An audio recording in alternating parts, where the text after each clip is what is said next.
ficaram sabendo que o médico, na verdade, não tinha o CRM. Ele fez uma ministração de um medicamento que é para... Ele deu dipirona, provavelmente para baixar a temperatura, e deu esse outro medicamento aí, prometazina, que é para alergia. Só que a dose que ele deu foi 10 vezes maior do que a que deveria ser ministrada para essa criança. E ela não aguentou, entrou em choque e veio a falecer. Esse é o do lado do esquerdo aí de vocês. Eu ainda não tomei esse remédio não, que está escumindo na minha cabeça aqui. Aqui está a receita do médico. Olha lá que é o SUS. O prefeito foi entrevistado, mas como que o senhor contrata um médico que não tem CRM? Ele falou, não, eu sabia disso, mas a necessidade é muito grande. Então, olha, coisa triste. Uma criança poderia ter sido salva se o médico tivesse realmente estudado e tivesse as condições de ministrar de maneira adequada o medicamento. Talvez hoje os pais estariam brincando com a criança. Isso foi o mês passado, não faz muito tempo. Eu queria que você parasse e pensasse, se uma medicação, ela traz tanto prejuízo para uma vida, até levar a uma morte, imagina na vida espiritual. Você já parou para pensar nisso? Uma ministração espiritual errada tem danos eternos para alguém que está sendo ministrado. Então nós precisamos refletir sobre essas questões. Parece que a gente é tão sério em relação a buscar os melhores médicos. Eu sei que quando alguém vai no médico e ele fala alguma coisa, geralmente a pessoa fala assim, olha, então, você conhece um médico que possa eu ir lá e ter uma segunda opinião? E não é assim que nós fazemos. Nós queremos que um médico seja realmente bom para nos ajudar, para trazer cura para o nosso físico. Gente, então muito mais em relação à vida espiritual. Eu quero dizer para você, olha, cuidado, porque tem muito médico espiritual aí dando receita que está levando pessoas para a morte eterna. Por isso você precisa hoje à noite, junto comigo, refletir sobre esse texto e aprender aquilo que Deus tem para nos falar. Eu quero que você aprenda a pensar em termos de causa e efeito. Lembra quando a gente era pequeno? Ainda adultos fazem isso. Gosta de colocar os dominós, e aí a gente dá um peteleco, né, no primeiro, tá, e a gente vibra com isso, não é verdade? E o que aconteceu? Você fez uma ação e tem uma reação. Em todas as áreas é assim, na vida espiritual também. Se você tem um remédio correto, o que se espera é que esse remédio vai agir no seu organismo e vai trazer cura, saúde para você. Se você tem uma crença correta, isso vai agir na sua vida espiritual também. Mas uma crença errada vai matar você, não fisicamente, mas vai matar você espiritualmente. Por isso nós precisamos estar atentos. E hoje à noite eu quero propor isso para vocês. Vamos falar comigo, esse vermelhinho? A crença correta, ela produz evidências espirituais na minha vida. Fala isso, na minha vida. Se nós temos crido de maneira correta, e eu quero dizer para você, olha, agradeça a Deus porque você faz parte de um grupo que tem pautado a sua vida, o seu estudo nas Escrituras. O lema desta igreja é a Bíblia, toda a Bíblia, nada além da Bíblia. Porque nós queremos estudar a palavra de Deus e deixar essa palavra falar ao nosso coração e guiar os nossos caminhos. Por isso, se nós temos uma crença correta, essa crença correta ela tem que produzir um efeito, uma evidência na nossa vida. Esse texto de 1 João, ele vai falar de 8 evidências, pelo menos que eu cataloguei aqui. Você poderia até tirar outras, você estudando o texto, mas eu foquei em 8 evidências que eu e você precisamos, pela graça de Deus, pelo poder do Espírito Santo, manifestar. Se nós temos, de fato, uma crença correta. Se não estamos evidenciando, é aquilo que Paulo diz. Examinem a vocês mesmos para verem se vocês estão na fé. Porque talvez você esteja enganado. E como eu costumo brincar com vocês, olha o perigo do susto pós-morte. Você acha que vai para um lugar e acorda num lugar errado. Então hoje à noite eu quero que você seja abençoado com essas evidências. Quais são essas evidências que eu e você precisamos olhar para o texto, trazer para nós como um espelho e dizer, eu estou ou não manifestando essas evidências na minha vida? A primeira dessas evidências é a salvação. Olha comigo o versículo 1. João diz assim, olha, todo aquele que crê. Mas não é crer em qualquer coisa. Não é aceitar qualquer... Gente, sumiu da minha cabeça de novo. Que o médico prescreve lá. Não é qualquer receita que você aceita e... Não, olha aqui. Todo aquele que crê que Jesus é o Cristo. O que acontece com essa pessoa? É nascido de Deus. Veja, ainda hoje há pessoas que têm uma dicotomia sobre Jesus, como naquela época. Observe o que João está dizendo.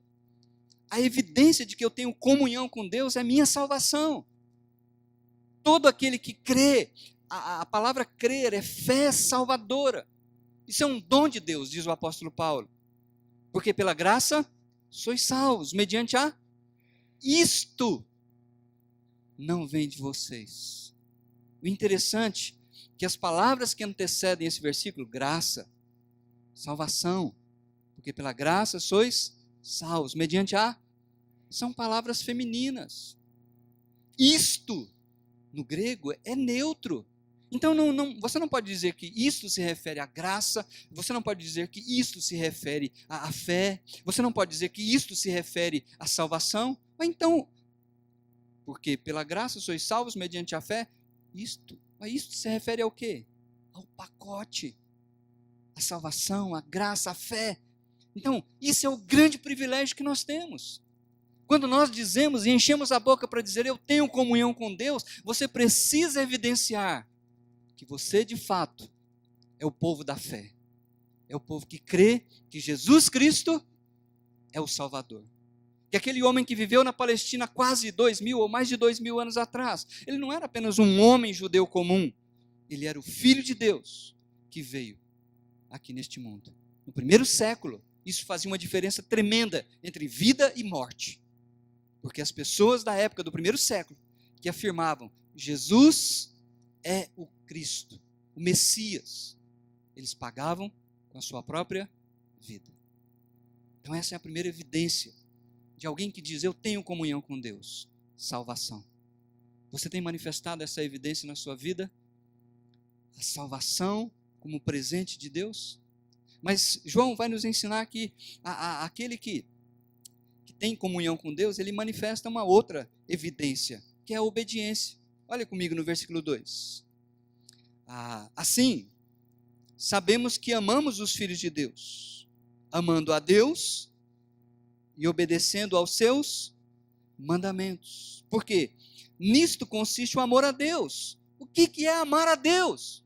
É aquele calafrio que dá na barriga, é aquele êxtase que dá no culto e a gente quase que chora, que não está errado isso. Mas o verdadeiro amor a Deus, de acordo com o apóstolo João, consiste, evidencia-se obediência. Você tem essa evidência na sua vida? De andar dia a dia, e como Samuel falou daquela espiral, não é? Em que você pode olhar para o seu passado, ontem, a semana passada, o mês passado, mas você olha para hoje e você diz, nossa, graças a Deus, que eu estou mais parecido com Jesus, eu tenho obedecido mais a Deus. Há áreas na minha vida que realmente eu estou reconhecendo que são nebulosas, que são trevas, e eu tenho abandonado isso, e tenho realmente vivido uma vida de obediência. João está dizendo, esta é uma evidência palpável. A pessoa que diz, mas você não observa esta evidência da obediência. Mas ele fala de uma terceira evidência. Olha o que ele diz no versículo seguinte, 4 e 5. Deixa-me só frisar uma coisa interessante, no finalzinho do versículo 3 que eu esqueci aqui. quando ele diz, olha, porque nisto consiste o amor a Deus, em obedecer aos seus mandamentos. E os seus mandamentos não são penosos, pesados. Ele está fazendo um contraste com a lei judaica, em que era tanta regra, que os judeus sentiam-se oprimidos de guardar tanta coisa. E eles muitas vezes tentavam obedecer por medo. Mas o cristão, ele tem uma obediência diferente. Ele faz isso por amor a Deus, porque ele quer honrar a Deus. Por isso, então, não é pesado. Então, ele aprende a amar uns aos outros, porque olha o que ele diz no versículo 2: assim sabemos que amamos os filhos de Deus, amando a Deus e obedecendo aos seus mandamentos. Veja no versículo 1: todo aquele que crê que Jesus é o Cristo é nascido de Deus, e todo aquele que ama o Pai, ama também o que dele foi gerado. Quem são esses que dele foi gerado? O povo de Deus. Então isso é muito bonito, é evidência, é bênção. Porque nós cremos, somos salvos e aprendemos a obedecer a Deus. E a obediência a Deus é amar uns aos outros. A terceira evidência fala de vitória. Olha o versículo 5. Quem é que vence o mundo? Somente aquele que crê que Jesus é o Filho de Deus.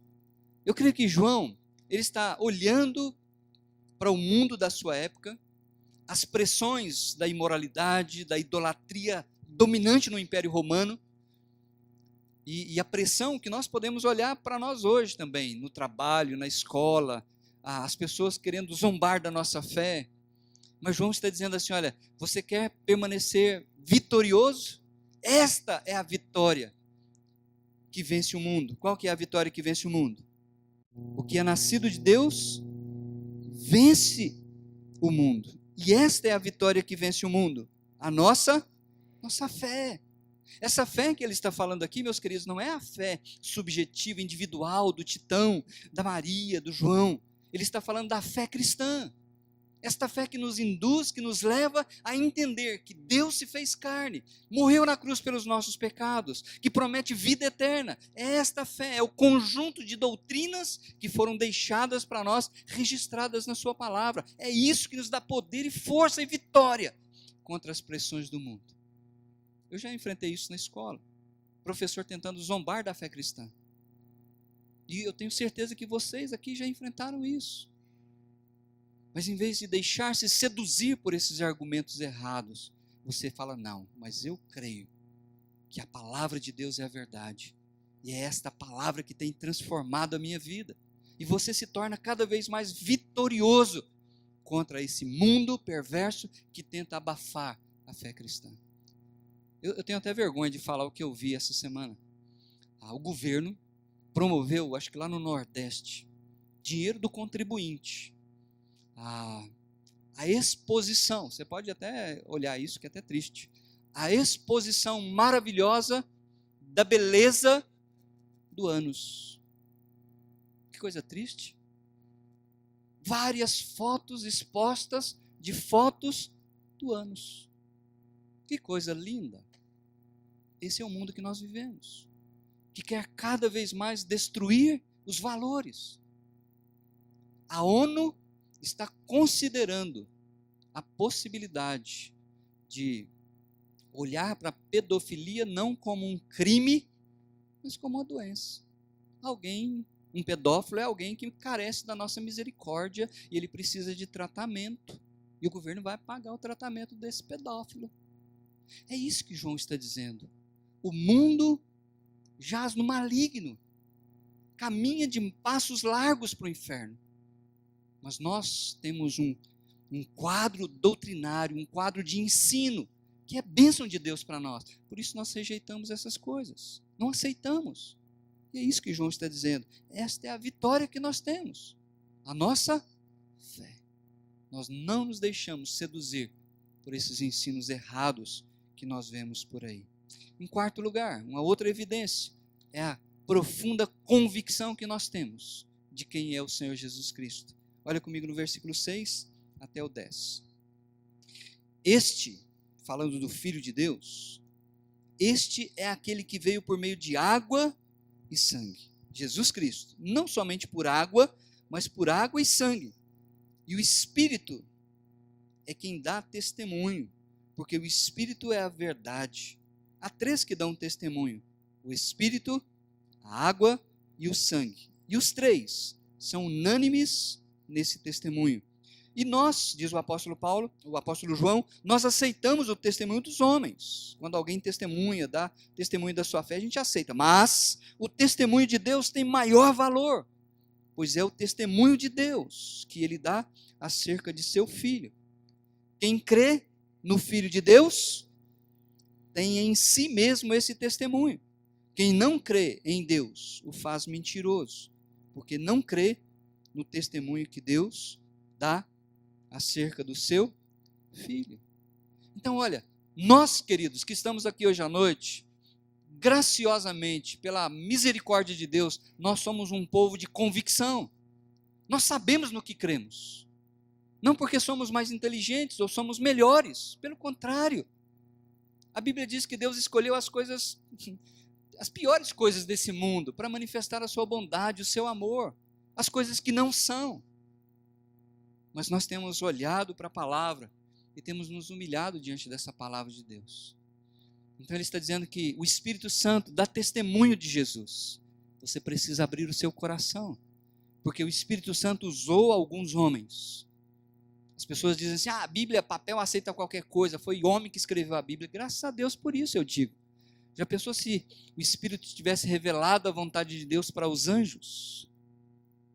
Nós teríamos aqui códigos, enigmas, mas nós nunca saberíamos o que é a palavra de Deus. Alguém aqui fala a língua dos anjos? Então, graças a Deus, porque Deus, na sua misericórdia, separou alguns homens para que registrassem a palavra de Deus, para que ela chegasse até nós. E essa palavra foi traduzida para a nossa língua, o português, e para tantas outras línguas, que as pessoas têm tido o privilégio de ouvir o Evangelho de Jesus Cristo. Então esse é o primeiro testemunho sobre a pessoa que viveu na Palestina, o Espírito Santo. Ele separou pessoas que viveram com essa pessoa, Jesus, e puderam dar testemunho. O apóstolo Pedro, na sua carta, ele diz assim: olha, nós não estamos falando de fábulas engenhosamente inventadas pela imaginação do homem. Ele diz assim: nós fomos testemunhas oculares.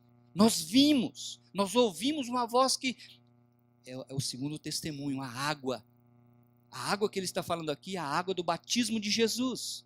Quando Jesus foi batizado, se identificando para a nação de Israel como Messias, como aquele que veio, o Cordeiro de Deus, houve uma voz do céu que disse: este é o meu filho amado, obedeçam-no, ouçam-no. Então, João está dizendo, o Espírito deu testemunho de Jesus, o próprio Pai, no dia do batismo, deu testemunho de Jesus, e terceiro testemunho é o sangue. O sangue fala da cruz do Calvário. Jesus foi tentado de todas as maneiras fugir da cruz. Até mesmo Pedro. Um dia que Jesus estava conversando com seus discípulos, dizendo: olha, eu estou subindo para Jerusalém, lá eu vou ser entregue, eu vou ser judiado, eles vão me maltratar, e eles vão me matar. E ao terceiro dia eu vou ressuscitar. Pedro chamou Jesus de lado e falou: não, Jesus, bate na madeira, o Senhor não vai morrer de jeito nenhum, eu defendo o Senhor. Lembra disso? E Jesus disse: arreda Satanás, porque foi por esse propósito que eu vim ao mundo. Então esses três dão testemunhos, nós temos convicção disso. Nós não acreditamos que Jesus morreu por acaso. Nós não acreditamos que Jesus morreu por acidente, porque não deu certo. Ele morreu porque ele veio aqui para morrer na cruz do Calvário pelos nossos pecados. Você tem se apropriado disso? Isso é convicção, isso é uma evidência. Você não pode titubear, você não pode ficar em cima do muro. Você tem que ter convicção. As pessoas vão falar mal, as pessoas vão zombar, mas você precisa afirmar isso. Eu creio que Jesus é o Cristo, e eu creio que ele morreu na cruz pelos meus pecados. Em quinto lugar, para aqueles que têm essa convicção, olha o versículo 11. E este é o testemunho. Deus nos deu a vida eterna. E essa vida está em quem? Em seu Filho. Quem tem o Filho? Quem não tem o Filho? João é muito prático. Ele está dizendo, olha, quem tem? Tem. Quem não tem?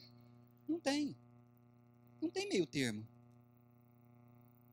A Bíblia diz que com Deus, ou você ajunta, ou você espalha. E é isso que João está dizendo. Na sua época havia muitos que rejeitavam Jesus, dizendo que ele era apenas um judeu, mas não que ele era o Messias. Muitos acreditavam e ainda hoje escrevem sobre a vida de Jesus. Há psicólogos que escrevem sobre a vida de Jesus e falam de todas as coisas boas que ele fez, mas não aceitam que ele é um sacrifício de Deus pelos nossos pecados. Há muitos romancistas que falam do amor de Jesus, mas não aceitam que ele morreu pelos nossos pecados. Olha comigo o versículo 13. A base da nossa segurança e por que João escreveu esta carta. Ele diz, escrevi-lhes estas coisas a vocês. Que ele não escreveu esta carta para incrédulos. Ele escreveu esta carta para aqueles que creem em Jesus. Com qual objetivo? Escrevi-lhes estas coisas a vocês que creem no nome do Filho de Deus. Quem é o Filho de Deus? Jesus, o Cristo. Para que? Qual o propósito? Vocês saibam que tem a vida eterna. Você sabe disso? Você tem essa segurança? Quando eu pergunto para vocês assim, você tem certeza da sua salvação? Eu sinto que vocês às vezes titubeiam. Titão, eu estou tentando assim, né? E vai tentar até a eternidade do inferno. Porque a salvação é um dom de Deus, nós simplesmente nos apropriamos pela graça. Então, quando alguém perguntar para você, você tem certeza da sua salvação? O que você tem que responder? Em nome de Jesus eu tenho. Por quê? Você quer bater no peito e falar que você é orgulhoso? Não! É porque eu tenho crido no meu Salvador Jesus. Nós cantamos isso hoje à noite. Satisfação é ter a Cristo. Ele é o Deus encarnado que se deu na cruz pelos nossos pecados. Não rejeita isso, porque você não vai ter segunda chance. Você não terá uma outra chance. Você não sabe quanto tempo de vida você tem ainda. Por isso, João está dizendo, olha, o propósito desta carta, porque eu escrevi é para você saber disso, e você ter esta segurança. A pior coisa que existe, eu converso com pessoas que não têm, são crentes em Jesus. Eu creio que eles até são salvos, mas eles não têm essa segurança. E eu pergunto para eles dizem assim, pastor, eu estou tentando. Pastor, eu não posso dizer, porque você sabe, né? Eu posso pecar e já viu, aí perco. Já pensou que coisa triste? Você viver nesse dilema, nessa luta, nessa angústia. João está dizendo, eu não quero que vocês vivam assim. Eu escrevi para vocês que creem, para que vocês saibam que vocês têm a vida eterna. Sexto lugar, uma outra evidência extremamente importante, é a confiança na oração.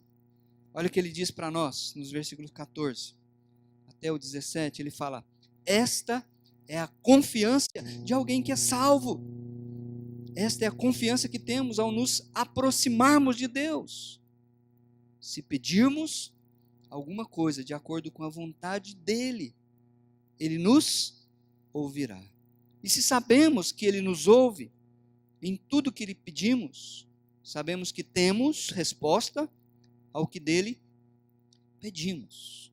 João está falando que a oração para o crente, ela tem resposta, e você precisa crer nessa verdade. Por isso a evidência de alguém que é salvo é confiança de chegar diante do trono da graça de Deus e orar, porque a oração pode mudar circunstâncias, e a oração pode mudar vidas. Você crê nisso? Você crê nisso de verdade? Então isso tem que nos levar à oração. a nos prostrar diante de Deus, a chorar na presença de Deus. Porque oração tem poder. Porque o nosso Deus é poderoso. Ele é capaz de fazer muito mais do que nós pedimos. Então pensa nisso. Oração pode mudar circunstâncias. Oração pode mudar vidas. Olha o que ele diz no versículo 16. Se alguém vir seu irmão cometer pecado que não leva à morte, ore, e Deus dará vida ao que pecou.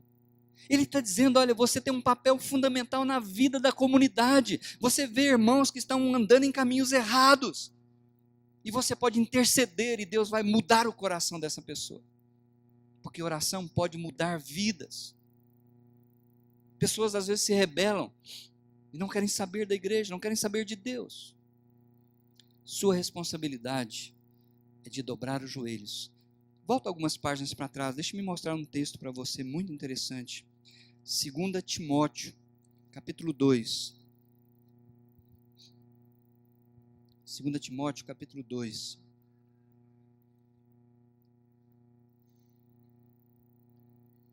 Capítulo 2, versículo 24.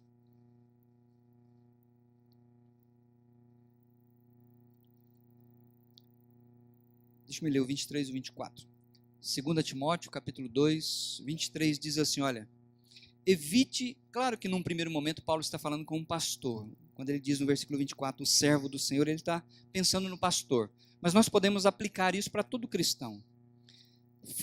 Evite as controvérsias tolas, inúteis, pois você sabe que acabam em brigas. Ao servo do Senhor não convém brigar. Então não tenta convencer as pessoas que você está certo e ela está errada, não tenta mostrar que você sabe, ela não sabe, que você está no caminho certo. Não, não faz isso.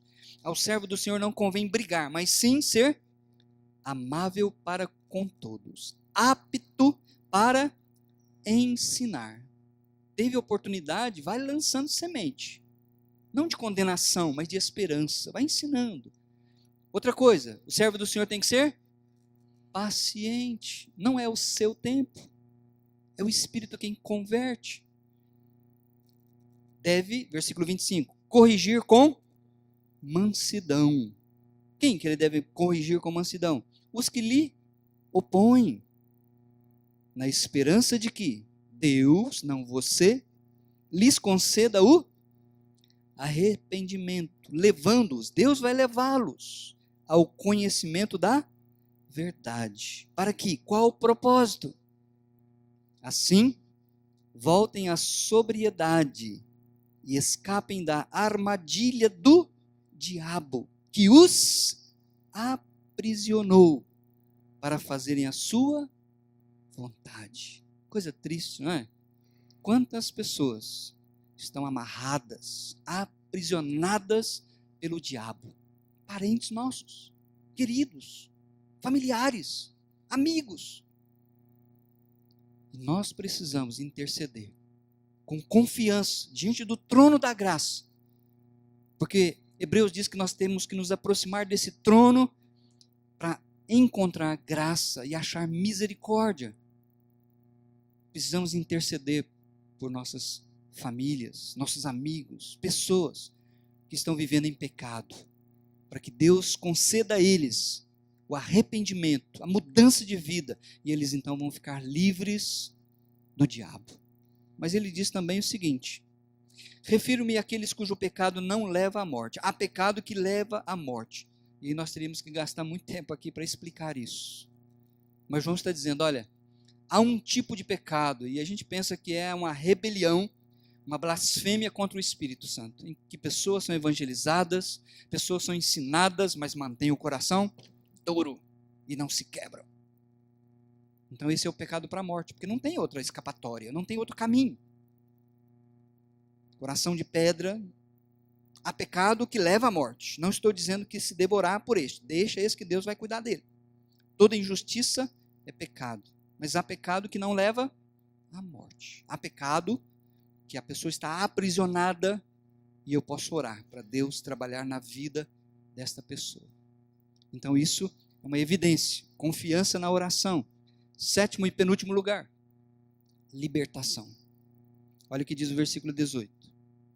Sabemos, ele vai usar nos 3 últimos versículos essa palavra, sabemos, que todo aquele que é nascido de Deus, volta lá para o primeiro versículo, todo aquele que crê que Jesus é o Cristo, é nascido de Deus. Versículo 18, sabemos que todo aquele que é nascido de Deus, que é salvo, não está no pecado. Ele não está escravizado. Ele não está vivendo debaixo da dureza, do poder, do pecado, e nem do domínio de Satanás. Ele foi libertado. E isso é uma evidência na vida de todo filho de Deus, que você observa santificação, pureza na sua vida. E olha o que ele diz mais, sabemos que todo aquele que é nascido de Deus não está no pecado. Aquele que nasceu de Deus, quem é aquele que nasceu de Deus? Jesus. Faz o quê? O protege. E Satanás, o maligno, não atinge. Não é que ele não pode encostar, tocar em você. A ideia é que ele não tem poder para dominar a sua vida e possuir você e escravizar você, porque você foi liberto. Essa é a evidência que você tem que demonstrar na sua vida. Se você começa a brincar com o pecado, e tem muitos pecados que são moralmente, socialmente aceitos na nossa sociedade, cuidado, porque Satanás, ele está, a Bíblia diz, como um leão procurando alguém para devorar. Eu fico pensando naquele cowboy que está sempre mexendo com o seu, para laçar e amarrar você. Por isso Timóteo foi exortado por Paulo, fuja, fuja. Por último, a última evidência de alguém que, de fato, tem uma comunhão verdadeira com Deus, diz-nos o apóstolo João, versículo 19, sabemos que somos de Deus, e que o mundo todo está sob o poder de quem? Você consegue perceber uma distinção? Você consegue perceber aqui que há 2 grupos que vivem neste mundo? Primeiro, aqueles que são de. Segundo, aqueles que estão debaixo do poder de quem? Do maligno. Agora, como é que você sabe disso? Eureka! Não, é porque está revelado. Deus nos deu essa instrução. Sabemos que somos de Deus. Então, uma das evidências que o salvo, o nascido de Deus tem, é conhecimento. Por que ele tem conhecimento? Porque ele estuda a palavra. E ninguém engana ele. Ele tem discernimento. Ele tem a capacidade de ouvir um estudo, um ensino, uma palavra, uma mensagem. E ele diz, opa, isso aí não é bíblico. E João diz então, sabemos que somos de Deus e que o mundo todo está sob o poder do maligno. Sabemos também que o Filho de Deus veio. Quem é o Filho de Deus? Jesus Cristo. E nós temos essa convicção de que ele veio. Sabemos disso, temos esse conhecimento. E nos deu o quê? Entendimento. Para que conheçamos aquele que é o verdadeiro. Nós conhecemos quem é o Deus verdadeiro. Ele é o Criador, Ele é o Pai de nosso Senhor Jesus Cristo. E aí então diz assim, e nós, quem são os nós aqui? Quem são os nós? Lá do versículo 19, sabemos que nós somos de Deus. Então, e nós que somos de Deus, estamos naquele que é o verdadeiro, em seu Filho Jesus Cristo. Este é o verdadeiro Deus e a vida eterna. Jesus não é apenas um judeu. Jesus não é apenas um galileu que viveu há mais de 2000 anos atrás. Ele é o próprio Deus que se encarnou. E nós sabemos disso. Temos esse conhecimento. Por isso ele termina dizendo, filhinhos, guardem-se, fujam, protejam-se dos ídolos. A idolatria é qualquer coisa que toma o nosso coração e não deixa Deus ser o centro. Amarás o Senhor teu Deus de todo o teu coração. Conhecereis a verdade e a verdade vos libertará. Meu querido, eu queria dizer para você hoje à noite, eu quero, em nome de Jesus, dizer para vocês hoje à noite, sua vida é muito importante. Vamos falar isso? Minha vida é muito importante. Não tome medicação errada. Não estou dizendo da medicação lá da farmácia. Mas tem muito falso médico aí, que não tem o CRT. CRT. Que eles não estão no conselho de teologia. Nunca estudaram teologia. Eles têm muito carisma. Eles têm uma capacidade de oratória muito grande. Mas falam tantas abobrinhas que a gente chega a tampar os ouvidos. As receitas que são dadas por aí, promovendo e fazendo promessas que não podem ser cumpridas. O apóstolo Paulo diz sobre Deus que nós temos que bendizê-lo. Bendito o Deus e Pai de quem? De nosso Senhor Jesus Cristo, que nos abençoou com toda sorte de bênçãos espirituais. Deus tem grandemente abençoado o seu povo e nós somos tremendamente agradecidos por isso. Deixe-me deixar 4 aplicações do que eu falei para você hoje à noite. Em primeiro lugar, seja agradecido a Deus, do fundo do seu coração, por você ter tido o privilégio, a graça de conhecer o caminho da salvação. Não é mérito seu. Então seja grato porque Deus levou você a conhecer o caminho certo. Enquanto, e você nem sabe por quê, tem tantas pessoas andando em caminhos que parecem direito, mas no final darão em caminhos de morte. Provérbios nos ensina isso. Segundo, ore a Deus por seus familiares. Você crê que oração pode mudar circunstâncias? Que oração pode mudar vidas? Ore. Tem muita gente escravizado pelo diabo. Nem sabe. Ele nem sabe que ele está amarrado, porque ele está livre. Faz ginástica. Espiritualmente, ele está cego. A Bíblia diz que o Deus desse século faz o quê? Cega o entendimento, para que as pessoas não conheçam a luz de Jesus Cristo.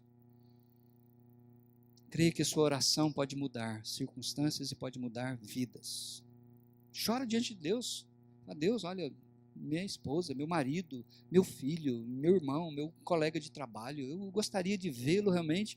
Eu oro assim. Eu coloco pessoas que vocês têm colocado diante de mim para interceder e eu falo, Deus, olha, o Senhor é poderoso. O Senhor não é qualquer um, não. Peça a Deus a graça para você manifestar na sua vida esta vitória. Esta é a vitória que vence o mundo, a nossa fé. Você vai enfrentar muitas pessoas que vão zombar de você. Se ainda não enfrentou, pode ter certeza que vai enfrentar.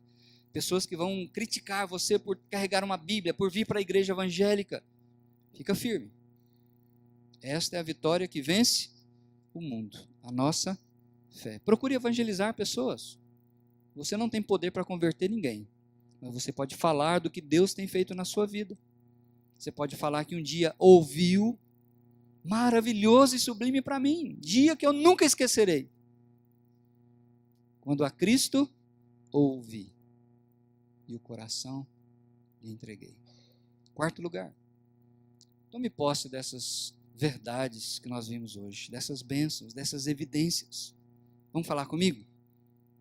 Salvação, obediência, vitória, convicção da identidade de Jesus, segurança, conhecimento. Seja fiel, meu querido, a Deus. Talvez você ache que Deus não está notando, Deus nota. Seja fiel porque vale a pena ser fiel. Olha o que ele diz, vamos ler comigo? Honrarei aqueles que me honram, mas aqueles que me desprezam serão tratados com desprezo. Vale a pena ou não? Vale. Finalmente, irmãos, diz o apóstolo Paulo. Orem por nós, para que a palavra do Senhor se propague rapidamente e receba a honra merecida, como aconteceu entre vocês. Temos a responsabilidade de orar, para Deus mudar circunstâncias e mudar vidas, para que a palavra de Deus possa encontrar guarida nos corações incrédulos. Segundo, ele diz, ore também para que sejamos libertos dos homens perversos e maus. Quem são essas pessoas? São incrédulos. São pessoas que querem denegrir a sua fé. São pessoas que querem puxar o seu tapete e dizer que você tem a cabeça enterrada na areia, que você é uma pessoa do século 21 e fica crendo nessas bobagens mitológicas. Mas a Bíblia diz, pois a fé não é de todos. Aleluia! A fé não é de todos. Porque pela graça vocês foram salvos, mediante a fé. E isso não veio de você. É um presentaço de Deus. Amém? Fica de pé, vamos cantar essa última música, dizendo que Deus tem feito grandes coisas na nossa vida e por isso nós somos imensamente agradecidos por tudo que Ele tem feito, por tudo que Ele ainda vai fazer.